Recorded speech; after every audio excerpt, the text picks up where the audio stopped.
Okay, we are on. Great. But we would just wait for 2 more minutes for Right. our actual time.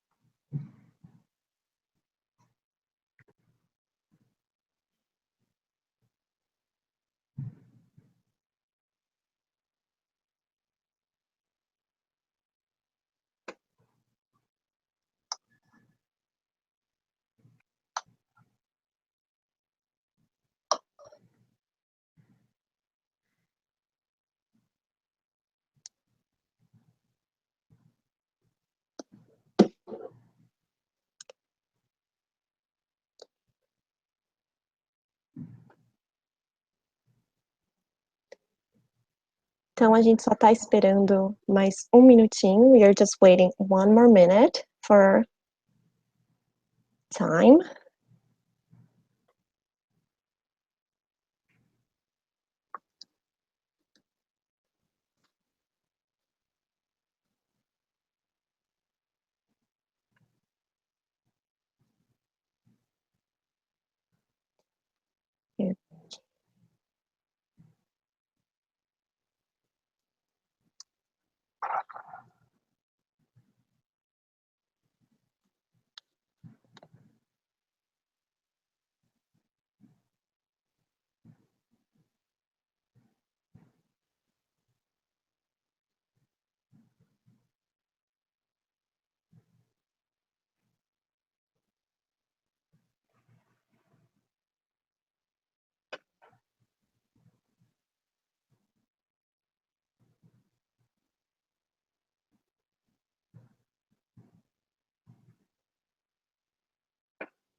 I'm just getting my computer battery. I'll be right back.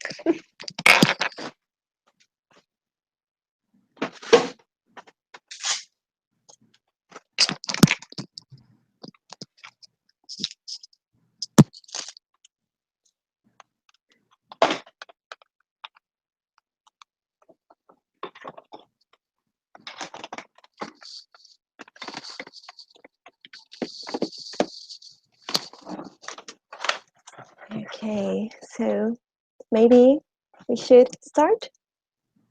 Okay. Okay, awesome. So hi, everybody who are watching us.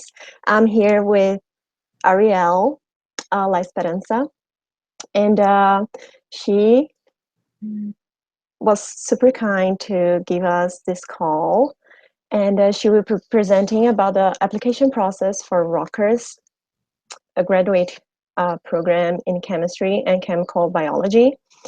And just a very brief background on her.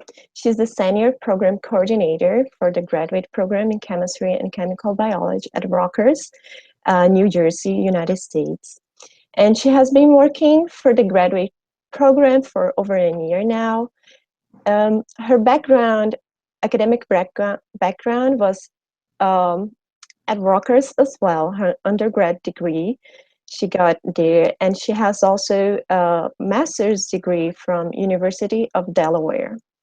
And after completing her master's, she also worked at the University of Delaware in the graduate admissions and graduate program coordination before joining now the chemistry and chemical biology department at Rutgers. So we are super happy of having you here, Arielle. Thank you so much for your time. And I want also to thank Corinne Cavino that actually contacted us. She's a current PhD student at Rutgers, and we are super proud of her. And we are very happy that she got the time to contact us and have this amazing video we are about to see. Thank you, Arielle, and I'm muting myself now and and you can start whenever you're ready. Okay. Thank you. I want to thank Sylvia as well for setting this up, and of course, Karen at our institution who put us in contact with Sylvia.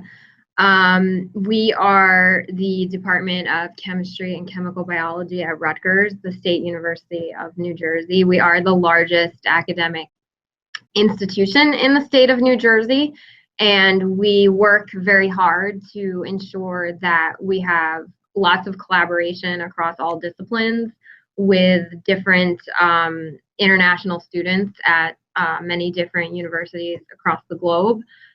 We strive very much to be a diverse institution and to seek and recruit students in many other countries. And many faculty over the years in our department have had students come from Brazil. Karen is an example, but we've had a few other students over the years who have come to our department and studied here. And we do hope that we can get some students from Brazil. We're always looking to recruit more international students. So we're very excited to be doing this, and we hope that in the future, students from this program will consider applying to our department if they are interested in chemistry. I just wanted to give everyone a little bit of background on myself. Thank you, Sylvia, for the introduction. As Sylvia said, I went to Rutgers as an undergraduate myself, and then I went on to the University of Delaware for my master's degree. And after that, I ended up working for 3 years at the University of Delaware before returning back here to Rutgers. I have a background in graduate admissions and graduate student support and coordination.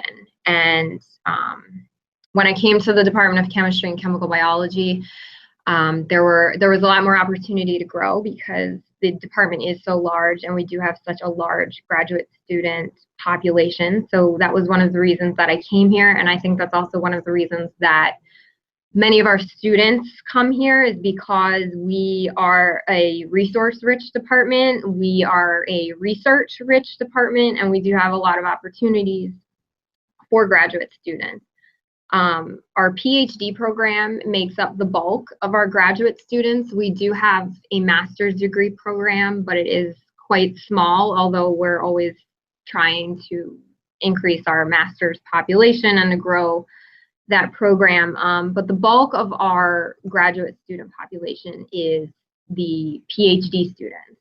Altogether, we have about 120 PhD students. We are one of the largest departments in the School of Arts and Sciences. And luckily for us, that translates to a lot of funding for our graduate students. I'll get to that a little bit later, but I think one of the reasons many international students do come here to study chemistry is because we have a lot of funding to offer them. It can be difficult sometimes for international students to come and study in the US if they don't have funding. But ultimately, if you're a PhD candidate in our graduate program and you remain in good academic standing, you can expect to be funded for up to 5 years. And I'll talk a little bit more about the different types of funding that are available to our students.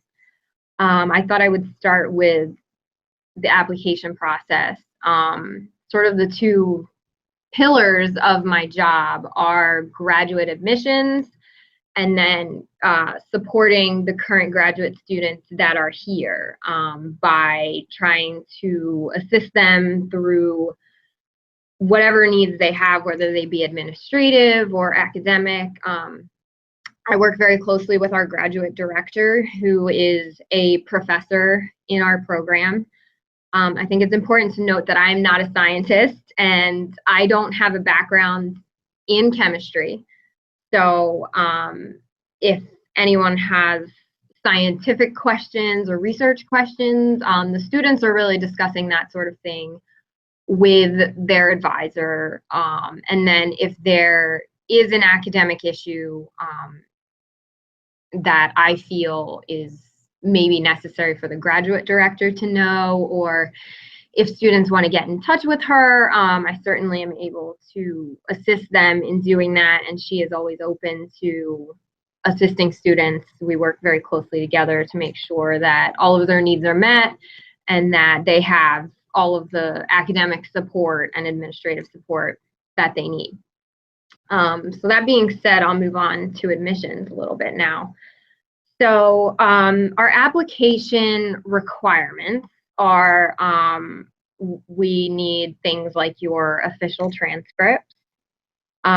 We need at least 3 letters of recommendation. We need official GRE scores. And all applicants have to submit a statement of purpose or a statement of intent. And the statement of intent should talk about the students, things like the students' research experience, things that they want to study when they come to Rutgers.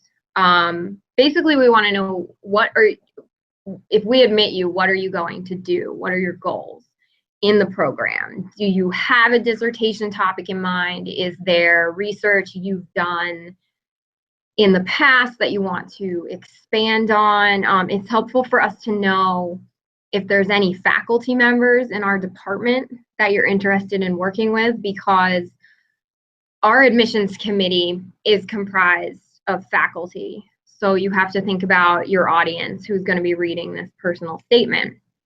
And our faculty certainly want to see that you're a good fit for the program, and that you, if we were to admit you, that you would be able to do the research that you want to do, and that we would be able to, you know, put you in a lab with an advisor that can help you with that research. So it's not always just about, do you have excellent GRE scores or do you have excellent undergraduate grades? Sometimes it's also about, we need to think about who you're going to work with when you get here, and we need to know that we'll be able to match you with an advisor who has research interests similar to your own and can guide your research. So that's very important to us and to our admissions committee. We do want to see that applicants have relevant research experience. That can come in many different forms. If you have an undergraduate degree and you've been working in industry doing research somewhere, that is certainly relevant to your application.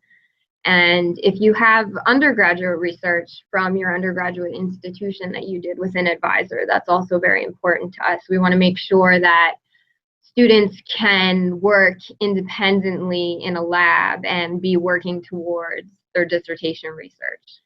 So that's something that we definitely look for in not only your statement of purpose, but also your letters of recommendation. So your letters of recommendation ideally should come from academic advisors, people who have observed your research experience and how things you've done in the lab. Obviously, most students, typically they only have one research advisor. They may have more than one over the course of a few semesters, but typically they're only going to be working with one person during their undergraduate degree. So that person should be able to write you a strong recommendation letter. That's very important for us to see the person that you did research with can speak to what you did and that you did it well. We can also accept recommendation letters from professors who have, you know, whose courses you've been in. And then we can also accept letters of recommendation from people who you've worked with in industry, maybe a manager or someone who has observed your research. So any of those types of people are the people that we want to see are on your recommendation letters.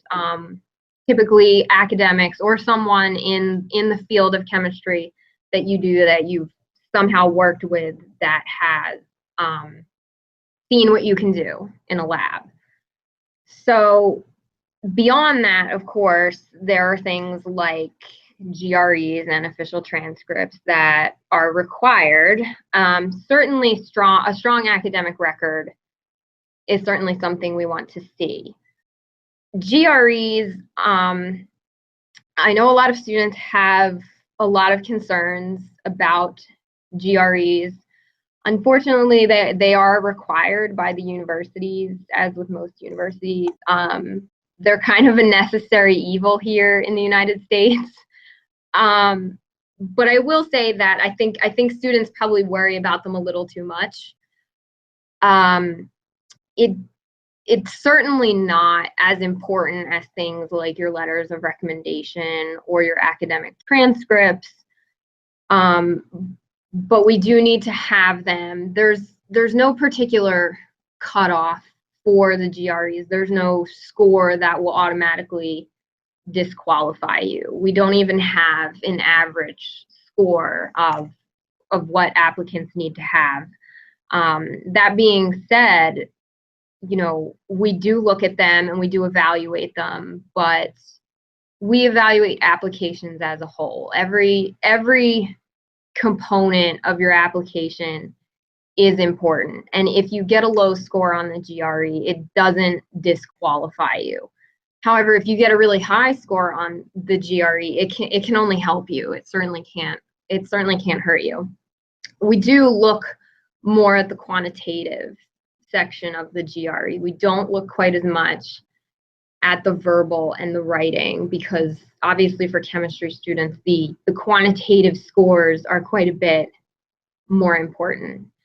Now, there is a subject test in chemistry. From what I understand, in many countries, it's not necessarily easy to get access to the subject test. I get a lot of inquiries about that. Is it required? Technically, it's not required for international students. However, it is highly recommended. We highly prefer that international students have the chemistry subject test with their GRE scores. The reason being is that it's sort of an equalizer. Obviously, across the globe, there are many different standards for academics and many different backgrounds in chemistry that we see in these applications. And the subject test sort of helps us to better assess where the student's at in their studies and what the student's background is in chemistry. So we like to say that it's highly preferred, and I would strongly recommend that applicants take it. But that being said, we will still accept your application if you aren't able for any reason to take the GRE scores. We typically are looking for the upcoming fall. Typically our application deadline would be somewhere around December 15th. That could change depending on what the coming year brings. So I would just say stay up to date with our website, and we will post the deadline on our website. Any type of extension or anything like that, we also post. If we feel like we want to see more applications, sometimes we'll extend the deadline to early January. And if people have extenuating circumstances where for any reason they can't make a deadline, or they're still interested but they're waiting on a transcript, we do try to be understanding. However, deadlines are deadlines, so I think that, you know, it's best that we have all of your application materials by December 15th or whenever the deadline happens to be.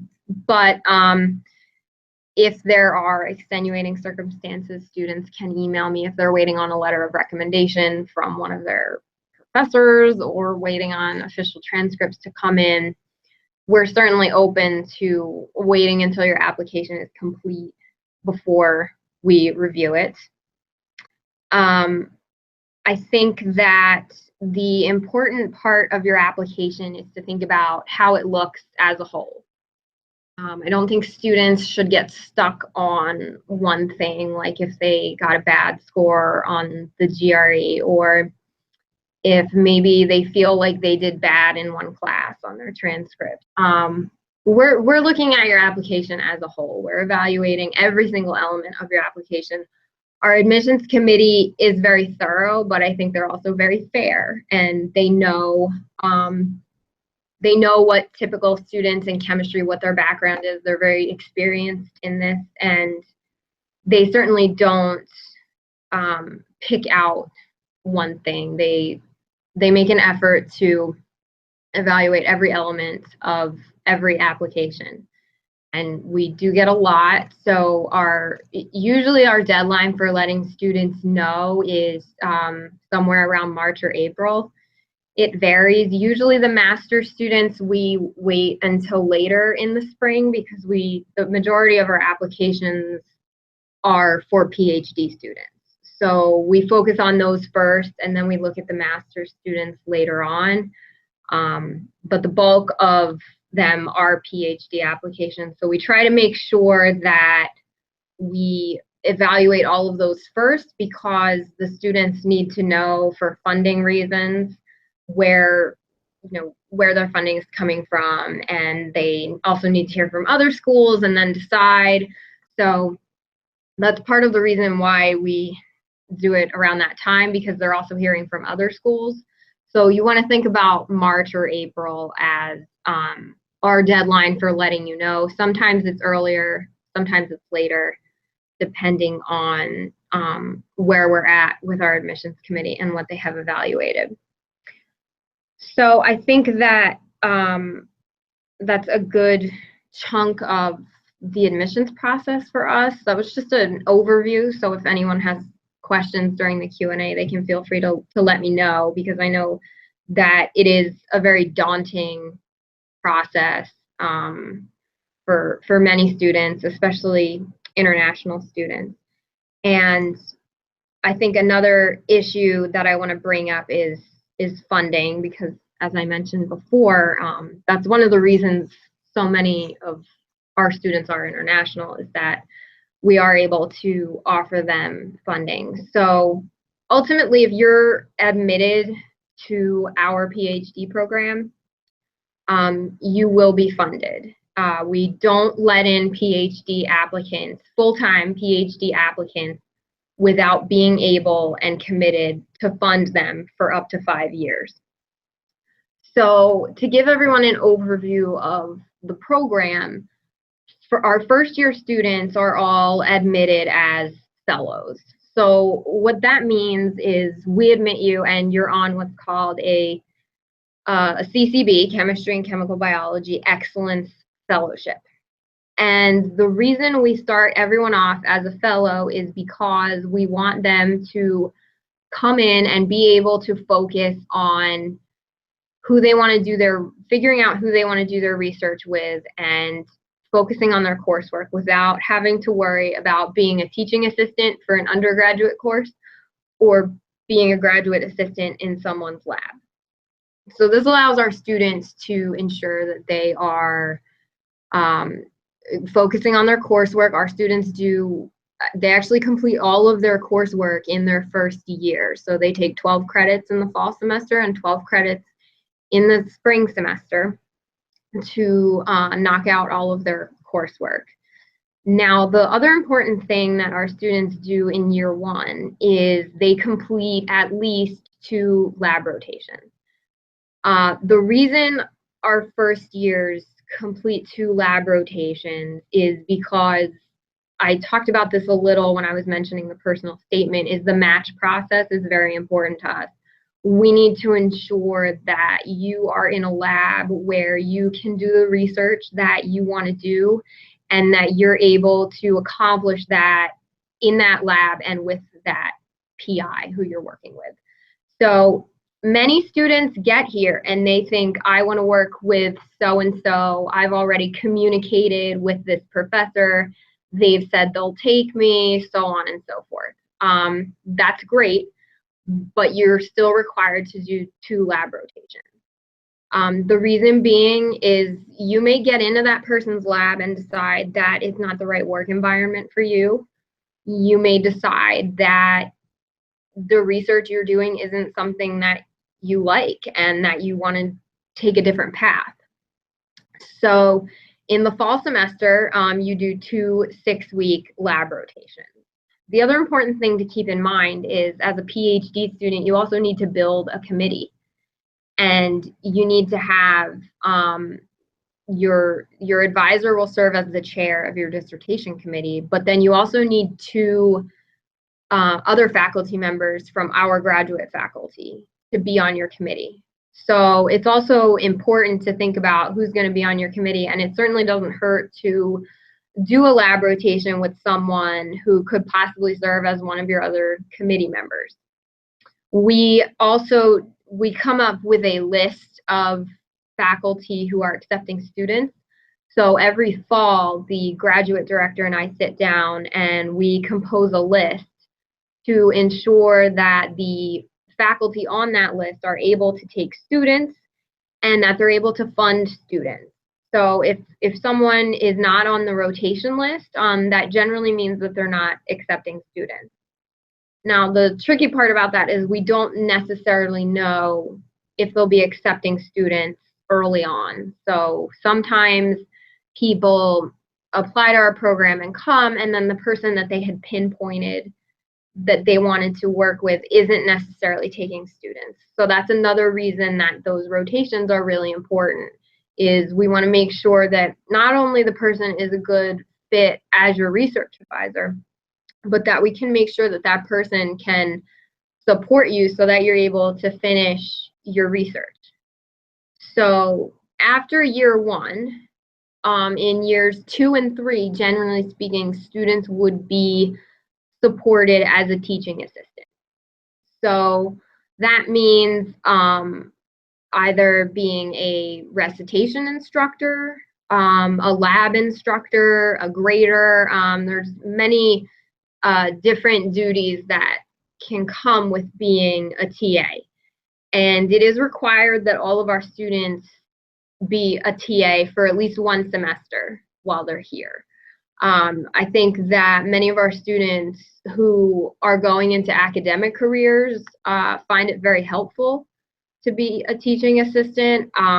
We have some of our students, our graduate students here, that are just fantastic teaching assistants. They win awards for their teaching. Their students love them.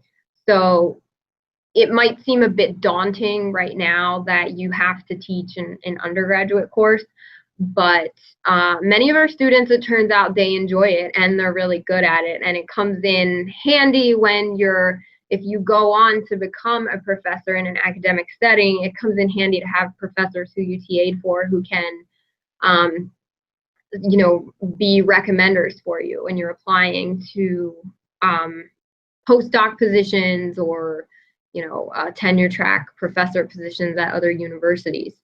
So that's part of the reason why we require it. However, in the later years, generally speaking, students are supported as a graduate assistant. That term, what that means is it's basically equivalent to a research assistant in a lab. So you're working for your research advisor on a particular project, on a particular grant that they are working on. So we try to make sure that students are GAs in their later years so that they can finish up their research and get ready to defend their dissertation and aren't having to work with the demands required of being a teaching assistant. So that's the other possibilities how students are funded past year one. Beyond that, we have a variety of other fellowships, fellowships within the department, fellowships outside of the department. We have Karen, actually, who Sylvia and I mentioned earlier. She's actually currently a BASF fellow. The BASF Corporation is one of our industrial partners here in New Jersey. We're located right outside of New York City. So what that means is we have a lot of different companies in this area that partner with us, give us funding. They serve on our industrial advisory board, and we have very close ties with many of them. Many of them are actually alumni of our program, and these connections sometimes yield things like this particular fellowship that Karen has. We also had last year, another student was the BASF fellow for last year, and he actually, when he graduates, he has a job waiting for him at the BASF Corporation. So these industrial partners, I think, are very important to our students who want to go on and work in chemistry and don't necessarily want to pursue a career in academia. So we have a variety of fellowships. There's some offered by the graduate school here at Rutgers that we are always nominating our students for.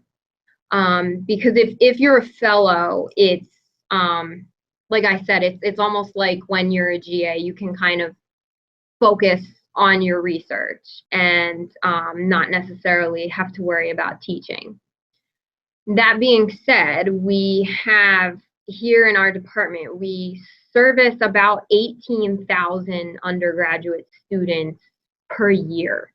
So what that means is we have 18,000 students that over the course of their career here at Rutgers, they have to take a chemistry course. So 18,000 students sounds like a lot. It is a lot. But what it means is that we get a lot of positions for teaching assistants. So while it may seem daunting that you're going to be responsible for teaching sections that comprise 18,000 undergraduates, of course, they wouldn't all be in one section, but they are, you can imagine with 18,000, they do get quite large. The volume of the undergraduate students translates to more funding for our students. And what funding means is not only are you paid as a fellow or a graduate assistant or a teaching assistant, not only are you paid with a stipend, but you also receive tuition remission, which means that you're not paying your tuition. We are.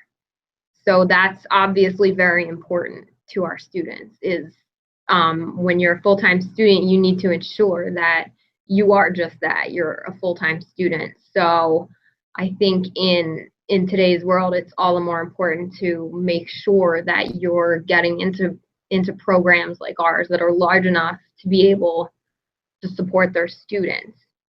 I think that is probably more than anything, that's probably what I receive the most inquiries on is how our students funded. It's very important to them. Like I mentioned earlier, sometimes it's hard. Certain countries, for visa applications and visa purposes, you need to have a commitment of funding from a university in order to get your visa approved. So we work to ensure that you're getting everything you need to get into the country and to come here and study. I want to speak a little bit about the services that we have available to international students. So we work very closely with our international office.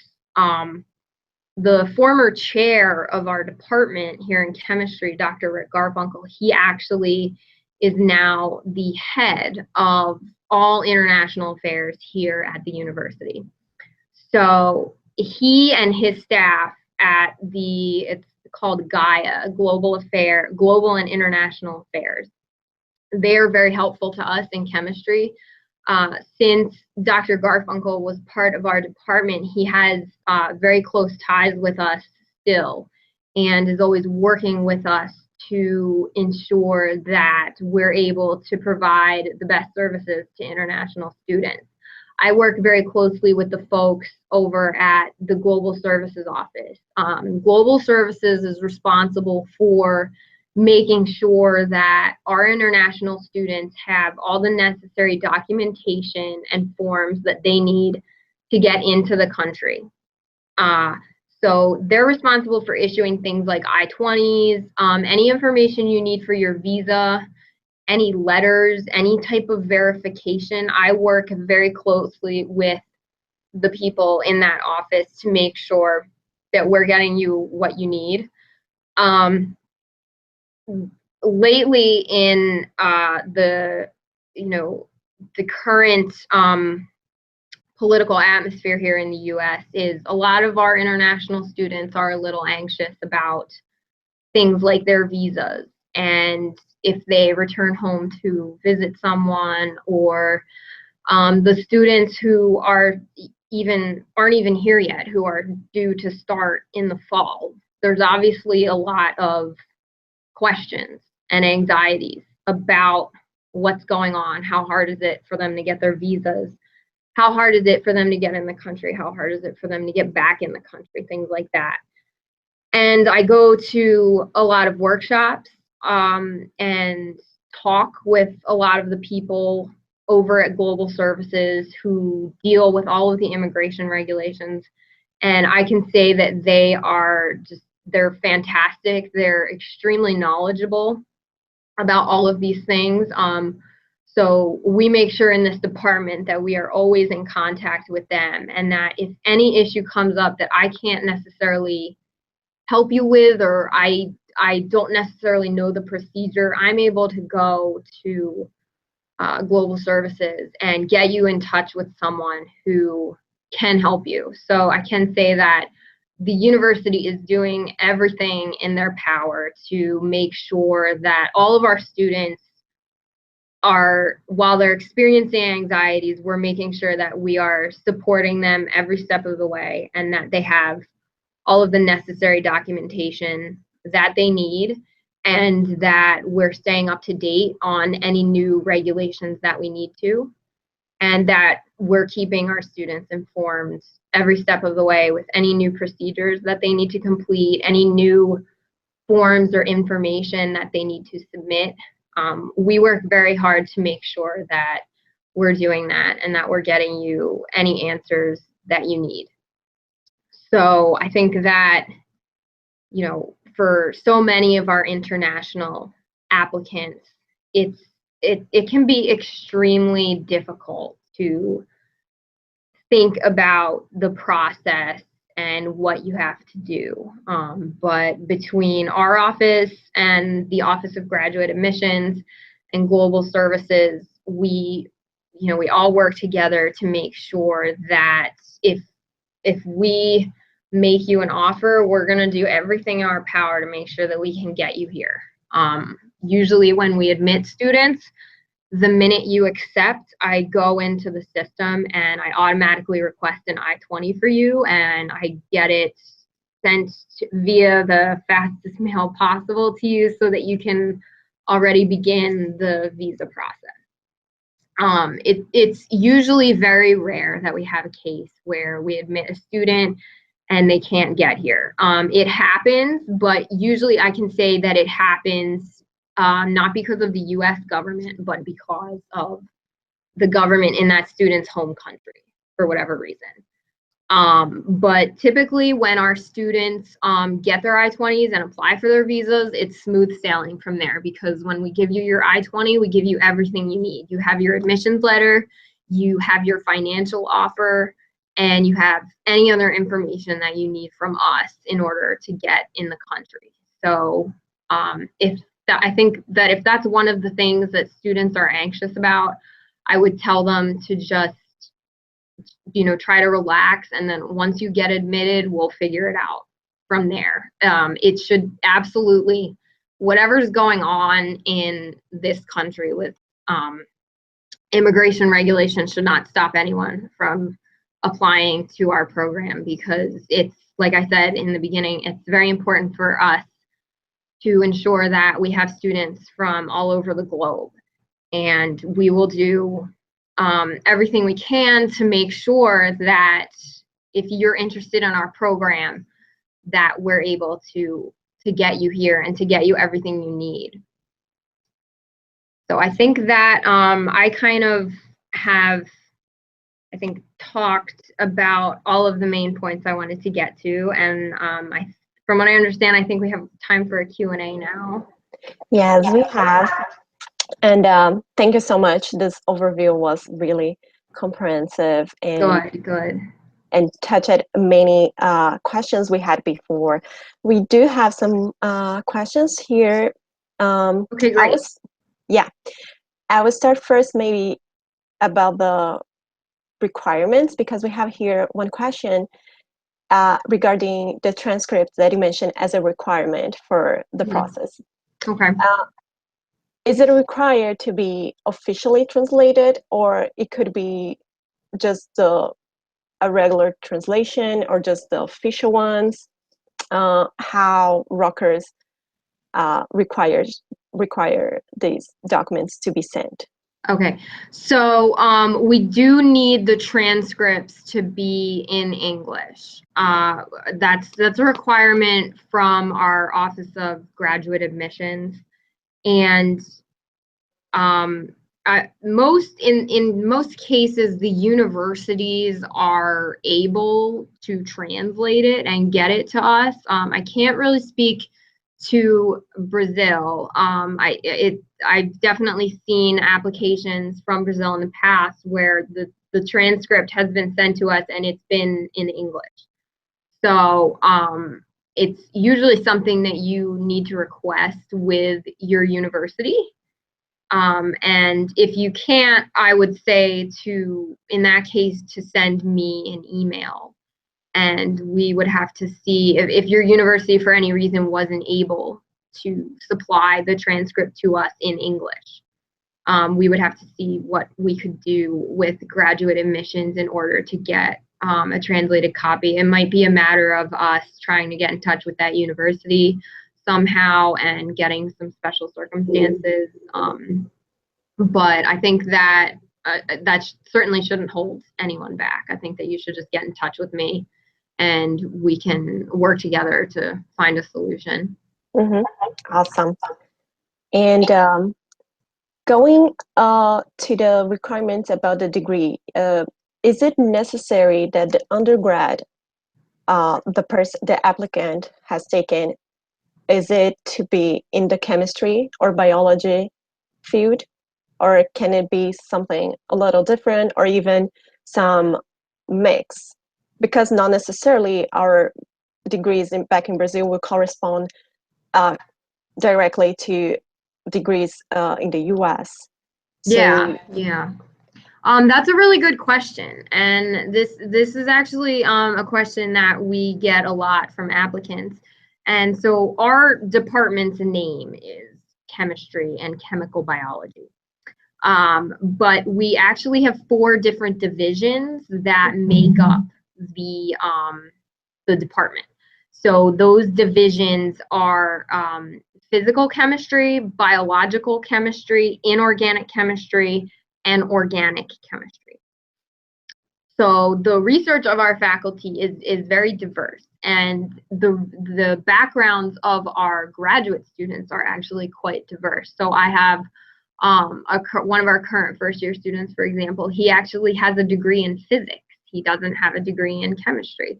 Some of our students study chemical engineering or biochemistry, or material science is another one. And beyond that, we also have students in our department who study with faculty members who have a dual appointment.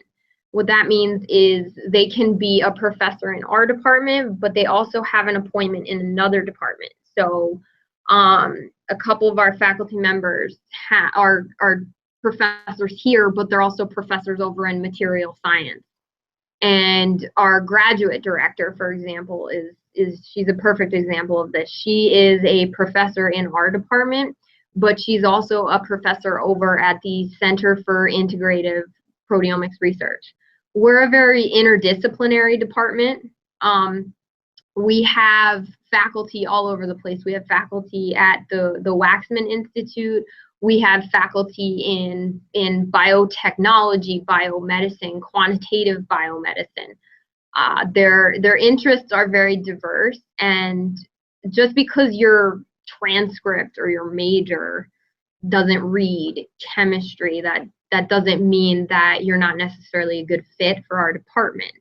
You just, again, I think you need to be thinking about the type of research that you would do here, and does that research fall within chemistry?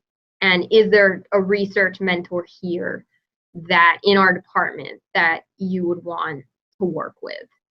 So I think that students from departments other than chemistry are certainly welcome to apply. We just, again, we want to see in that personal statement the type of research you're going to do, who you're going to work with, and we want to make sure that your background, that your undergraduate background or your research background is something that is a good fit for our department.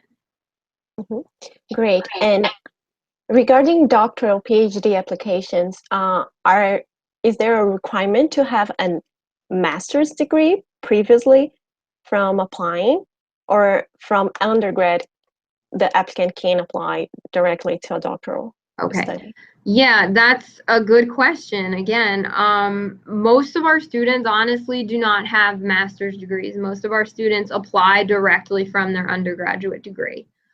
We certainly have students that have master's degrees or who went through our master's program and are now in the PhD program. So if you have a master's, great. That will certainly strengthen your application. But if you only have an undergraduate degree, that's fine too. Having a master's degree is not a prerequisite for getting into our PhD program. Great. And what about non-academic activities, Arielle? What would you recommend for applicants to show they have done different things outside academia, outside research? What would be important for them to say that they have been involved? So I think that, again, it's something that could strengthen your application, but it's definitely not something that's required. If it's somehow applicable to chemistry or science related, I would say absolutely put it on your application. For example, I have students that volunteer at a nearby museum called the Liberty Science Museum. Some of our undergraduate students also within the department do it. So if you're doing something that I think is somehow related to research or related to, if it's something you did in your undergraduate degree, like if you, for example, we have a chemistry society here that's run by undergraduate students, and they host speakers from other universities who come in and talk about their research in chemistry. I think if you're doing any volunteer or extracurricular activities like that, that certainly can be listed either on your CV or your resume that you can submit with your application or in your personal statement. But if you're sort of maybe volunteering at things that aren't quite as science related, I'd say that if you want to put them on there, you can, but it's certainly not as important for the purpose of admissions. Sure. And regarding contacting the professor, Arielle, is it possible to contact professors you are interested in working with? As you mentioned, would be more a model of mentorship and advisement. Is it good for the applicant to contact during the application, or not so much? How it works at Rutgers? Right.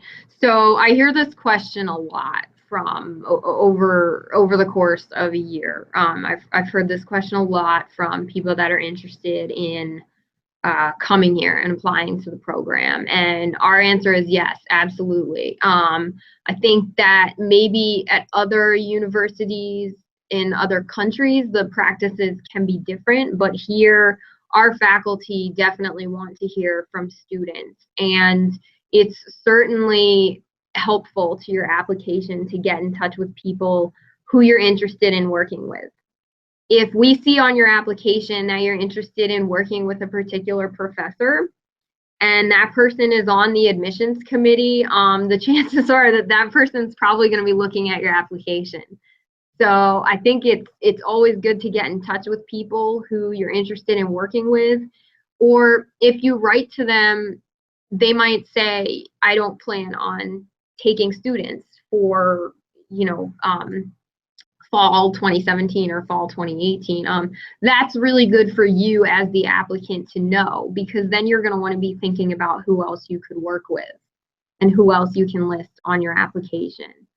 But our faculty definitely welcome inquiries from students, and if you email them and tell them that you're interested in working in their lab, usually what happens is they forward your email or send your name and information to me and our director of admissions, so that we can make sure that we find your application and have our admissions committee evaluate it. So I think that people should absolutely feel free to get in touch. Where you can browse our website to find all of our faculty. Their emails are on there. Their research interests are on there. And if you feel like there's more you want to know about their research, you should certainly reach out to them. Nice. And what about those applicants who had a gap between research and industry work, and now they are planning to return and continue on research? How would these applicants be seen by the program, by the admissions office committee? Mm-hmm. So I think that we actually have a number of students who apply and students who are currently in the program who were working in industry before coming to us. And this gets back a little bit to when I talked about what types of people should write your letters of recommendation. Usually it's, like I said, usually it's students who are coming directly from their undergrad and don't have any industry experience. So typically that person's recommendation letters would come from professors who have taught them and their research advisor. In the case of students who, went to school and did research and then went to work, I think that depending on what you were doing in the industry sector, that can also be helpful to your application. If you were doing research for a chemical company or a corporation, perhaps there's someone there that can write your recommendation letter that can speak to your research. I think it would be helpful also maybe in your personal statement if you talked about your background and what you were doing in industry, if it's applicable to chemistry. You can also, with your application, if you choose to, submit a resume or a CV that tells us a little bit more about your employment history and about your background. Again, I think that's one of the things that if you have experience as a professional chemist or as a professional in another field that's applicable to chemistry, I think that can certainly help your application. Mm-hmm. And going forward about afterwards towards graduation and the students moving on their careers, what are the services that the department and Rutgers in general would offer for them to transitioning from academia to other academia or even research industry? What are the support students get? So I think I mentioned a little earlier about our partnership with our industrial partners here in New Jersey. So I can say that all of our students, when they graduate, to my knowledge, they have all had job offers. Many of them go on to be postdoctoral researchers at other universities. Some of them go on to be tenure track professors, faculty members at other universities. And then a large number of them also go into industry. We have some students that are researchers, senior chemists, the list kind of goes on. The graduate director and I are actually working closely with the members of our industrial advisory board.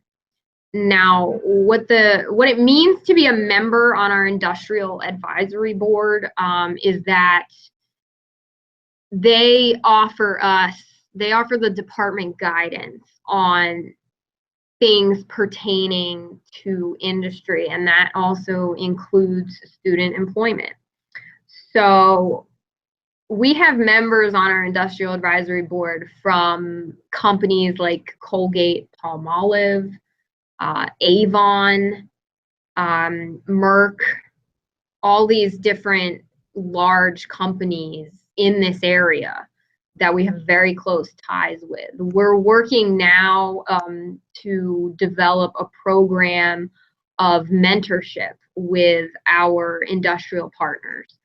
So what we want that to be shaped like is, we want our advanced students who are interested in a career in industry to be able to have a mentor at one of the companies that is one of our industrial advisors. We want them to have a mentor who can kind of guide them along the way and advise them on things like the types of jobs they should be looking for in industry, the types of things that they need to be doing. I think that in developing this program, it'll allow us to certainly develop even stronger ties with our industrial advisors and the members of our board. They've all been extremely helpful so far. We're also developing an industrial internship program for our incoming students, where they can come in and maybe do an internship before they start here in industry. So I think that we certainly have opportunities for students, and they all go on to become very successful. These programs sound really, really interesting and really helpful, especially the mentorship that really helps you to navigate the process. Yeah, thank you so much, Arielle. I want to thank you very much again. And just in closing, would you remind everybody about the important dates for the application, and what are the deadlines? What are the when more or less they would learn about the decision from the committee? Sure. So again, our application deadline for this upcoming fall is when we would be accepting applications for fall 2018. Typically, all of our PhD students start in the fall. So if you apply to our program this fall, you would be admitted for fall 2018, generally speaking. So that deadline would be somewhere around December 15th. That's generally when our deadline is. That's also the deadline set by our Office of Graduate Admissions. But like I said, if there's extenuating circumstances, we will try our best to accommodate students. But you definitely want to think of making sure you have all of your application materials, letters of recommendation, transcripts, everything, GRE scores in by that date. If the date changes, we'll do our best to update our website as soon as possible. If anyone needs a link or anything to our website, you can feel free to email me. I've asked Sylvia to share my contact information with all of you so that you can get in touch with me. And then generally speaking, in the spring, we would be letting students know about their status of admission, whether or not they got into the program. That would be usually February, March, and April are the months where we start really looking at applications and sending out all of our letters and getting in contact with students. Great. Thank you so much, Arielle. Thank you, Karin. Thank you. Again, and we hope to have many Brazilians applying for your program and being accepted. Thank you, everyone, for participating, and thank you, Sylvia, for setting this up. Yeah, thank you, and everybody have a great day. Thanks. Bye. Bye.